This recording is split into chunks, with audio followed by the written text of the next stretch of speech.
Alright, this tutorial we're going to start off our camera. The way Fusion works is, as you can see, you've got a base plate here for us to start working on, mixed with these grids. So these grids give us an outline of measurement. So if you scroll right in, you can see how each of the squares end up becoming smaller and a group of smaller and smaller squares. Alright, so that helps us create nice, neat and dimensioned objects.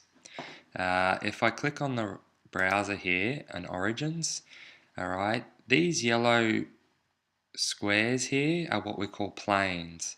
Now planes allow us to select them and then we can then sketch on the plane. So here you have a base plane, here you have a lateral plane, so that means up and down, and over here you have a frontal plane. Alright, so looking from front to back. So base plane, top and bottom, lateral plane up and down, and a front plane. So what we want to do is we want to start our camera body, and by doing that I'm going to click the base plane and I'm going to click sketch. So that's taken us, as you can see, looking from the top view, and we can start the process. I'm just going to move this over to the right.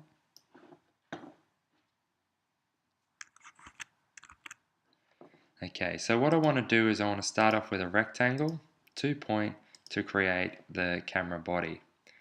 Now I can do that in two ways. As you can see here, I've got measurements along the bottom and along the top.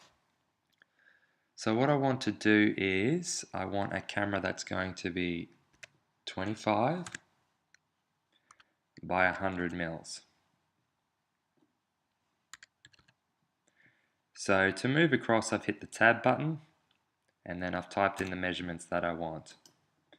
Once I'm happy with those measurements, I'm going to hit the left mouse, click, and then as you can see with the dimensions on there, I've created a rectangle box of 25 mil width and 100 mil length.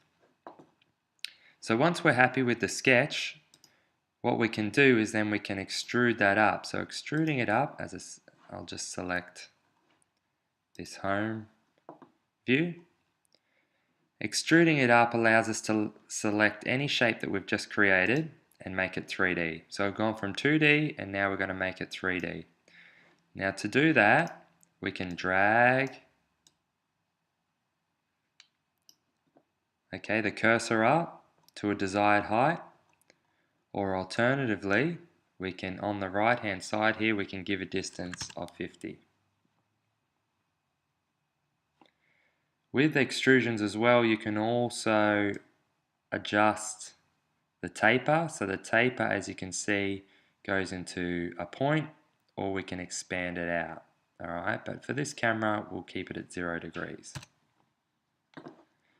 I'm just going to get rid of my origins by unselecting the light bulb. The same goes with any of these drop down lists. If you don't want it, you can unselect the light bulb or select the light bulb. So as you can see, as we've created sketches, it's outlined what we've just done on the side here, and down below it's given us a timeline of what we've done. So we made the sketch and we've extruded the body.